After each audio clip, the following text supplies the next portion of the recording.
Hi everyone, it's Tatiana here. I'm not here to talk about my hair today. I wanted to talk about a topic that's just very dear to my heart just because I went through that, and I think I keep encountering a lot of women that are struggling with this, and I wanted to talk about that. Actually, I want to share my testimony. God has been putting in my heart to actually write a book about this issue, or share my testimony through books.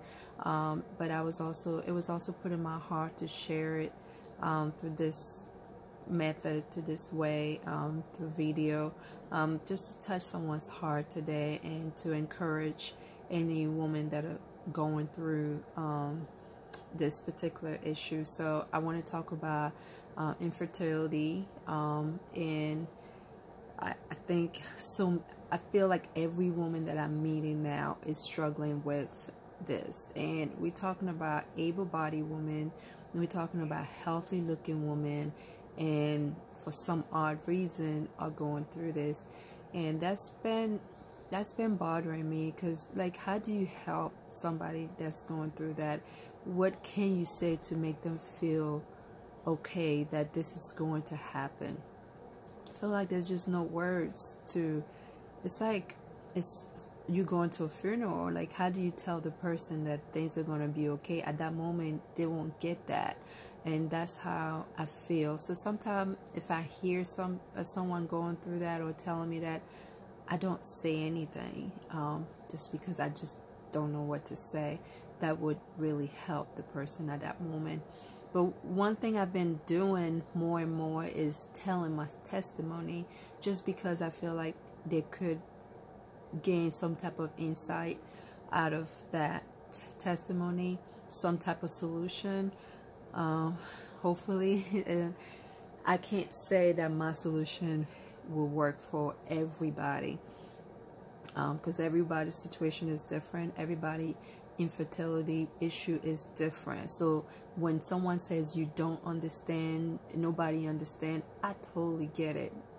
Nobody can understand, because even though I went through it, my body, my situation was different than your situation and anyone else's situation. So yeah, globally it is infertility, but deep within there are different causes and all of that. So yes, today I have two beautiful kids, and I really can honestly say they are miracles. My first one, I did sick for my first one. I was worried that I couldn't give birth, and my second one, that just happened. And I think the first one just kind of opened the door for the rest of the kids, I guess. So my testimony is really medical and spiritual, and I really want to say that I really give thanks to my Creator, because I don't think that medically alone this would have happened. Since I was 15 years old, I was told by a gynecologist that was following me there that I would need help to conceive. He didn't go into details, because obviously I was 15 and I probably didn't need to hear those details, but I just remembered that statement. And then he put me on birth control pills since I was 15. He told me never to get off from them. So I've been on birth control. At the time I didn't know they were birth control, but I was on it from 15. Then at 18 I changed it to the patch, then changed it back to birth control, and to the pill. Then in my 20s I changed to the NuvaRing. So I've been on the NuvaRing on and off. But anyways, I kind of want to say in a weird way that the NuvaRing or the birth control kind of suppressed my condition that I had at the time, because I heard that that's probably why my gynecologist at the time told me to stay on it and never get off from it, because he knew that it was suppressed. Now, he never did any testing, never gave me a diagnosis, so I didn't know what I'm taking birth control for, but I just did. So fast forward to maybe 3, 4 doctors gave me all type of weird diagnoses, including polycystic syndrome, polycystic ovarian syndrome, which I think every woman with fertility issues have been diagnosed at one point. I think people need to really carefully evaluate that. Don't just take that from a doctor. Really go and research and see if your symptoms match those. And that's what I did. And I went back to one of my doctors and I said, that doesn't match me, my symptoms. I don't believe that I have this. And she was really stuck on that because she did ultrasound and that's what she saw. So I let that one go because she just didn't get it. I all the time suspected that I had endometriosis, but I never got tested for that.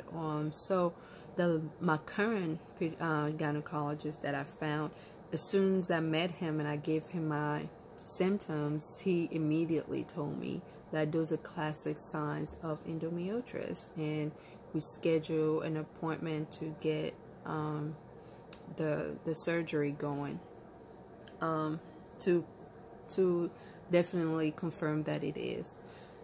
That was in November 2014. So at that point, I was burning with baby fever.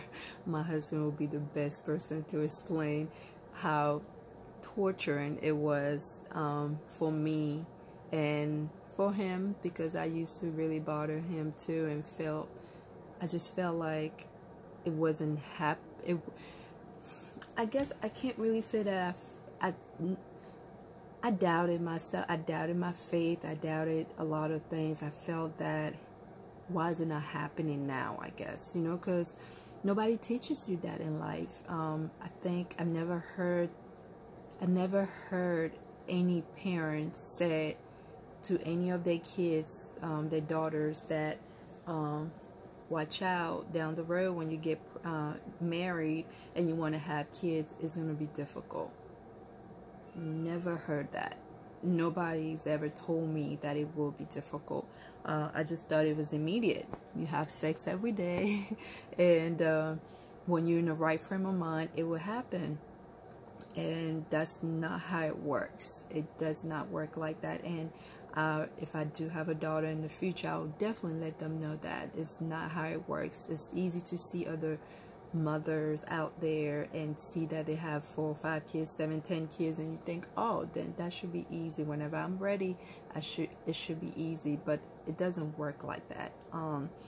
It takes a lot more than just making love or whatnot. It takes stress-free environment. It takes spiritual. It takes a lot.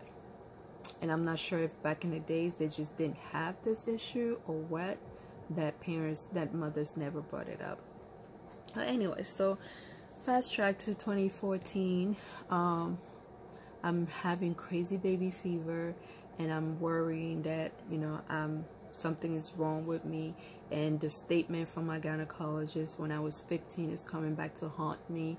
And at that point, I'm realizing that, okay, I've already seen 3 different doctors, and all those doctors are telling me things that my spirit cannot confirm. And so therefore, I'm going to seek the spiritual path. And that spiritual path I've always taken in my life. Whenever I am sick, whenever there's an obstacle in my life, I've always fasted and prayed, and I always see results. And sometimes I see result in like the first day of fasting. So I would dedicate 3 days of fasting. And typically I do dry fasting, so that's going without water and food for 3 days, 4 days. But this particular fasting that I did back in November 2014 was 7 days of dry fast and prayers. So I want to tell you a vision that I had prior to my fasting. I cannot remember if it was prior to my fasting or during my fasting, but I remember it was a powerful vision. And it was a vision of me going through a car wash. So in the vision, there were 2 lines of human beings going through car washes, and I remember how filthy looking we were all looking. And there was a lady right in front of me that was wearing like just, she looked like a homeless person with her clothes were so dirty. Everybody just looked so weak and tired. It just was such a bad scene from a movie or something. It just didn't look good. It was so sad. People were just kind of dragging themselves through the washer, and I just remember wondering, why are we being washed through a car wash? And it was just amazing, but it was weird. But I didn't leave. I think I was maybe on the left, then I moved to the right, and the line was dragging, but I could not see the end of the washer. So finally, I do remember going through the washer. I don't remember the feeling. I just remember coming out of it and seeing the lady that was in front of me. And the lady was just radiant. She was beautiful. Her face, her clothing had changed. And I don't even think I could see her face. Matter of fact, it was so radiant with glory. I guess that's the only way I can say it. It was just so beautiful. And when I looked down, I realized that she was pregnant. So I wasn't sure if she was pregnant when she was going through the washer or what, but I just remember seeing her pregnant in a white robe and just beautiful, glowing. And I went to her and I asked her, how did you get so... I commented on her appearance, how beautiful she was, and I'm like, how were you pregnant? How did you get pregnant? And I was asking her a bunch of questions as we were walking, and as she was giving me her testimony in the dream, in the vision, I just felt the urge to touch her stomach and get my blessing, and I did that. I said, can I touch your stomach? I need to get that blessing that you receive. And she laughed and said, of course, I'm really glad you believed. And so I went and touched her stomach and rubbed the stomach and asked for the same blessings. I wrote that vision somewhere. It's very detailed and long, and I just remember feeling like my system needed to be cleansed. My mind, my body, my soul needed cleansing to be able to go through process of conceiving. It was a lot of good things that came out of that vision. A lot of details that I didn't get at that time, but throughout my journey, I was learning that vision meant a lot more than just conceiving. It was the preconception, and it was what needed to happen. So had that vision, beautiful vision. Of course, you come back into the reality, and the doubt's still out there. Not as much, but at that time I'm thinking, when? Right? All I wanted to know from God is, when is this going to happen? So as I'm fasting, my dry fast for 7 days in November, I broke my fast on the day when I was due to have my surgery, and I went ahead and had my surgery. My doctor found that I had stage 1 endometriosis, but when he showed me the pictures, it's like really barely nothing in there. He really said there's nothing. It's just he saw some and he scraped them, and that was it. But otherwise, he didn't see anything else. He said I'm healthy and all. So I said, okay.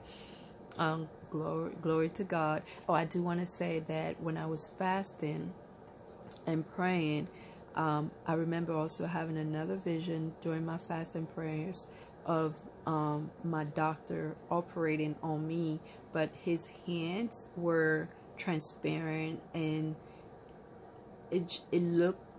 they were transparent. So it looked like his face, but his hands were not his hands operating on me. And so that was also a sign of healing, a sign that God was the one operating on me. it was supernatural. It was not in the natural realm. So I felt more confident and comfortable with the procedure. So then after that, I had consultation with my doctor. Then he tells me that I have to be on this medication that's going to cause my system to reset, and it's going to pretty much put me in a premenopausal state where I will be having hot flashes and all of those side effects. And I'm thinking, okay, I'm about to travel to go to Cameroon in December, and who wants to be on that medication in Africa having hot flashes? And I told him, I don't know, like, for how long. He told me 6 months to 9 months I need to be on this medication. And I was really just broken, thinking, oh, so I have to wait until next year to really, not next year 2015, but really 2016 to conceive, because of this medication I had to be on. Then I do remember praying, because when I fasted and I had my surgery, I didn't really have a direct answer from God about the timing, which is really what I wanted to hear. You know, I just had the vision that obviously I needed cleansing, and then I had the vision about my doctor's hands being used, but I needed to know the timing.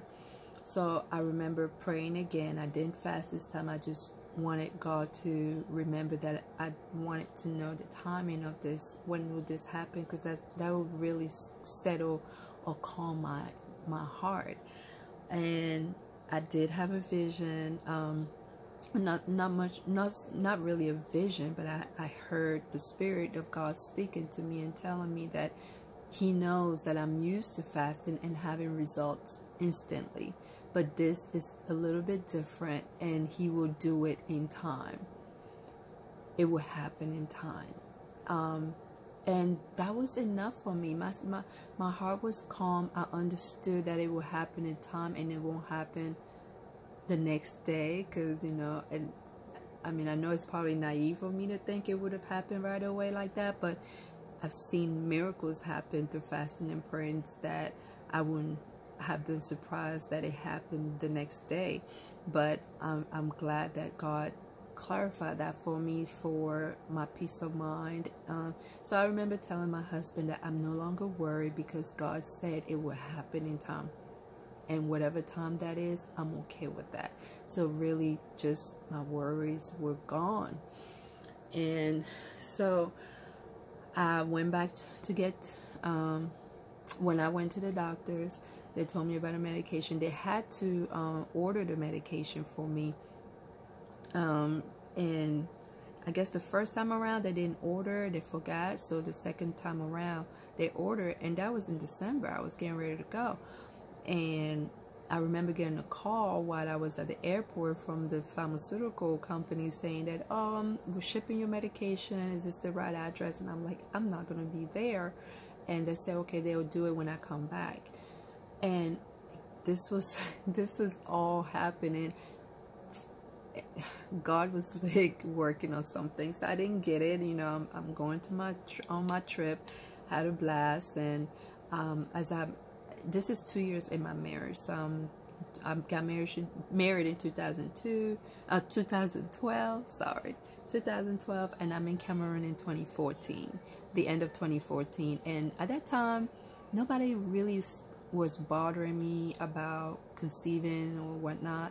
But when I got home, I had, some few people wanted to ask some questions about what's going on, what am I waiting on, and all of that. And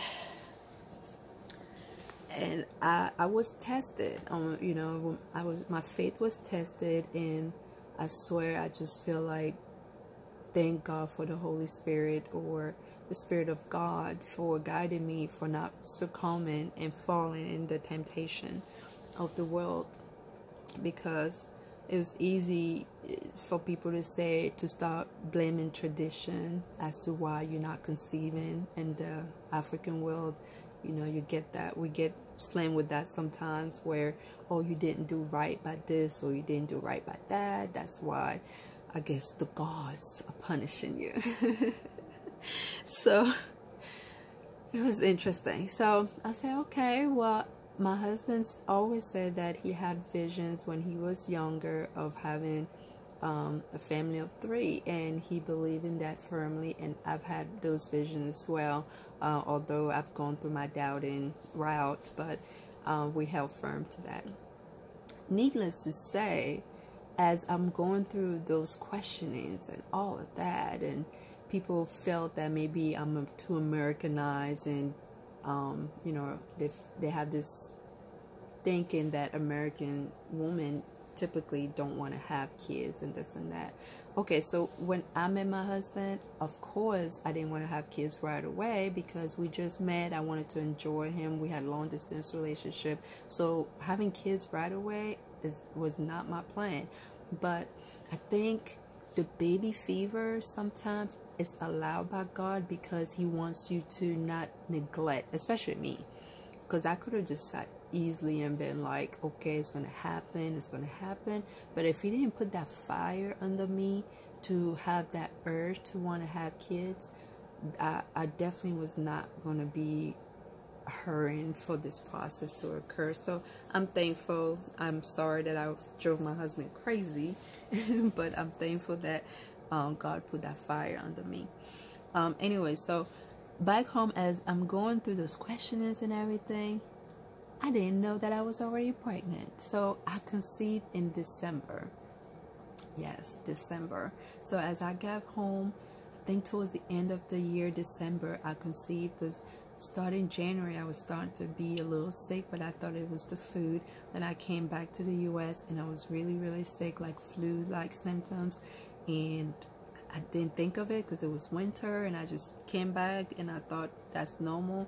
But I remember my best friend who already had kids at the time telling me that sometimes pregnancy does show as flu-like symptoms, and I already had a bunch of pregnancy tests that I bought from Amazon and ovulation tests that I had.